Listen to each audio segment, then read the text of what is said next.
Praise the Lord, praise the Lord. ప్రియ సహోదరి సహోదరులారా, పవిత్ర శుక్రవారం నాడు యేసు ప్రభు వారు శిలువపై మాట్లాడిన 7 మాటల గురించి ధ్యానించుకుందాం. ఈ వీడియోలో మొదటి మాట నేర్చుకుందాం. మొదటి మాట ఏమన్నారు, ఆ మాట యొక్క సారాంశం ఏంటి అనేది నేర్చుకుందాం. శిలువపై యేసు ప్రభు పలికిన మొదటి మాట క్షమాపణకు మరియు అపారమైన దైవ ప్రేమకు నిదర్శనం. ఆ మాట మరియు దాని విశిష్టతను బైబిల్ వచనాలతో ఇక్కడ వివరణగా నేర్చుకుందాం. శిలువపై మొదటి మాట, ద ఫస్ట్ వర్డ్, తండ్రి వీరేమి చేయుచున్నారో వీరెరుగరు కనుక వీరిని క్షమించుము అని మొదటి మాట చెప్పారు. లూకా శుభవార్త 23వ అధ్యాయం 34వ వచనంలో ఉంటుంది ఈ మాట. ఈ మాట యొక్క ప్రాముఖ్యత మరియు పూర్తి వివరణ ఏంటంటే, ఫస్ట్ది శత్రువుల కోసం ప్రార్థన. యేసు ప్రభువును సిలువ వేసిన వారు ఆయనను శారీరకంగా హింసించారు, అవమానించారు మరియు గేలి చేశారు. అంతటి భయంకరమైన వేదనలో ఉండి కూడా ఆయన వారిపై పగ తీర్చుకోవాలని కోరుకోలేదు. బదులుగా తనను హింసించే వారి కోసం తండ్రి అయిన దేవుడిని క్షమాపణ వేడుకున్నాడు. ఇది ఆయన బోధించిన మీ శత్రువును ప్రేమించుడి మత్తయి 5:44లో ఉంటుంది ఈ మాట. అనే మాటను స్వయంగా ఆచరించి చూపించిన సందర్భం ఇది. యేసు ప్రభు కేవలం తన శిష్యుల కోసం లేదా తన ప్రేమించే వారి కోసం మాత్రమే ప్రార్థించలేదు. తనను సిలువ కొట్టిన వారి కోసం, తన వస్త్రాలను పంచుకున్న వారి కోసం ప్రార్థించారు. యెషయా గ్రంథం 53:12లో చెప్తారు, ఆయన అనేకుల పాపములను భరించుచు అపరాధుల పక్షమున విజ్ఞాపనము చేసెను. సిలువపై ఆయన పలికిన మొదటి మాట ఈ ప్రవచనానికి సంపూర్ణ నెరవేర్పు అన్నమాట. రెండవ అంతరార్థం తీసుకుంటే, సిలువ వేసిన వాళ్ళ అజ్ఞానాన్ని కనికరించిన యేసు ప్రభు. వీరేమి చేయుచున్నారో వీరెరుగురని అనడం ద్వారా వారు చేస్తున్నది ఎంతటి ఘోరమైన పాపమో వారికి తెలియడం లేదని యేసు వారి పట్ల జాలిపడ్డారు.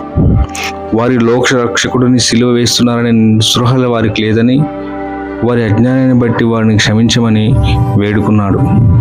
వీరేమి చేయుచున్నారో వీరెరుగరు అని అనడంలో ఒక గొప్ప మర్మం ఉంది. వారు ఒక సామాన్య మనిషిని కాదు, సాక్షాత్తు మహిమ స్వరూపమైన యేసు ప్రభువును సిలువ వేస్తున్నారని వారికి తెలియదు. 1 కొరింథీయులు 2:8లో చెప్తారు, అపోస్తలుడైన పౌలు ఇలా అంటారు, లోకాధికారులలో ఎవడునూ ఈ జ్ఞానమును గ్రహింపలేడు. అది వారికి తెలిసి ఉండిన ఎడల మహిమ స్వరూపియగు ప్రభువును వారు సిలువ వేయకపోదురు. ప్రవక్త అయిన యెషయా 100 ఏళ్ల క్రితమే మెస్సయ్య గురించి ఇలా ప్రవచించాడు.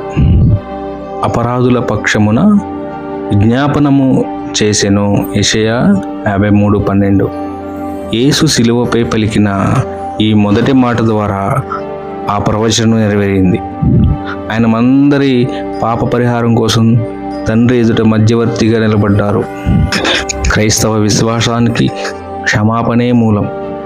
మనం పాపులమై ఉండగానే క్రీస్తు మన కోసం మరణించారు. ఆయన మొదటి మాట ద్వారా లోకానికి ఇచ్చిన సందేశం ఏమిటంటే, దేవుని ప్రేమ ఎంతటి పాపినైనా క్షమించడానికి సిద్ధంగా ఉంది. క్షమాపణే రక్షణ పునాది. Forgiveness as the foundation. యేసు సిలువపై తన పరిచర్యను క్షమాపణతో ప్రారంభించారు. క్రైస్తవ్యం అంటేనే క్షమించడం.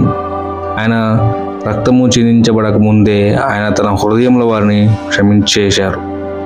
ఎఫెసీయులకు 1:7లో అంటారు, దేవుని కృపా మహదైశ్వర్యమును బట్టి ఆ ప్రియుని నందు ఆయన రక్తము వలన మనకు విమోచనము, అనగా మన అపరాధములకు క్షమాపణ మనకు కలిగి ఉన్నది.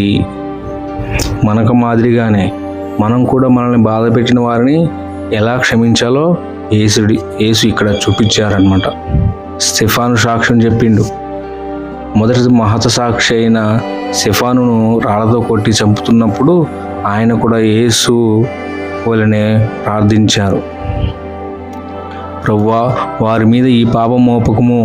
అపోస్తల కార్యములు 7:60లో చూసుకోవచ్చు. ప్రియ సహోదరి సహోదరులారా, ముగింపు వాక్యాల కింద యేసు ప్రభు శిలువపై పలికిన మొదటి మాట మనకు నేర్పే పాట ఏమిటంటే, మనల్ని బాధ పెట్టిన వారిని మనం మనస్ఫూర్తిగా క్షమించాలి. ఆయన చూపిన ఆ క్షమాగుణమే నేడు మనకు లభించిన రక్షణకు ఆధారం. శారీరక వేదన అనుభవిస్తున్నప్పుడు సాధారణంగా ఎవరైనా కోపంగా లేదా బాధగా ఉంటారు, కానీ యేసు మాత్రం ప్రేమను కురిపించారు. మన జీవితంలో ఎవరైనా మనకు అన్యాయం చేసినప్పుడు వీరేమి చేయుచున్నారో వీరెరుగరు అని వారిని క్షమించే హృదయం మనకు ఉండాలని ఈ మాట గుర్తు చేస్తుంది. చిన్న ప్రార్థన చేసుకుందాం. అందరూ కలిసి ఏకీభవించండి. మహోన్నతుడైన మా పరలోకపు తండ్రి, ఈ పవిత్రమైన సమయంలో మీ సన్నిధికి వస్తున్నాం. ప్రభువా, కల్వరి శిలువపై మీరు పలికిన మొదటి మాట, తండ్రి వీరేమి చేయుచున్నారు వీరు ఎరుగరు కనుక వీరిని క్షమించుము అని అద్భుతమైన క్షమాగుణాన్ని బట్టి మీకు స్తోత్రాలు. దేవా, మిమ్మల్ని హింసించిన వారిని, దూషించిన వారిని కూడా ప్రేమించి వారి కోసం తండ్రిని వేడుకున్న మీ అపారమైన కనికరాన్ని మేము ధ్యానిస్తున్నాము. ఆ మొదటి మాట ద్వారానే మాకు రక్షణకు ద్వారం తెరిచారు. మేము పాపలమై ఉండగానే మా అపరాధాలను క్షమించి మీ రక్తము ద్వారా మమ్మల్ని కడిగి పరిశుద్ధపరిచినందుకు వందనాలు. ప్రభువా, ఈరోజు మా జీవితాల్లో కూడా అటువంటి క్షమా హృదయాన్ని దయచేయండి. మాకు అన్యాయం చేసిన వారిని, మమ్మల్ని బాధ పెట్టిన వారిని మీ వలనే మనస్ఫూర్తిగా క్షమించే గొప్ప మనసును మాకు ప్రసాదించండి. మాలో ఉన్న పగ, ద్వేషము, అసూయలను తొలగించి మీ ప్రేమతో మమ్మల్ని నింపండి.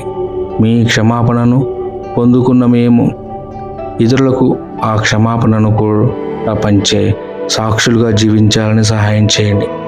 ఈ ప్రార్థన వింటున్న ప్రతి బిడ్డను మీరు దీవించండి. వారి హృదయాల్లో మీ శాంతిని ఉంచండి. మా రక్షకుడైన యేసుక్రీస్తు పరిశుద్ధ నామములో అడిగి వేడుకుంటున్నాము తండ్రి.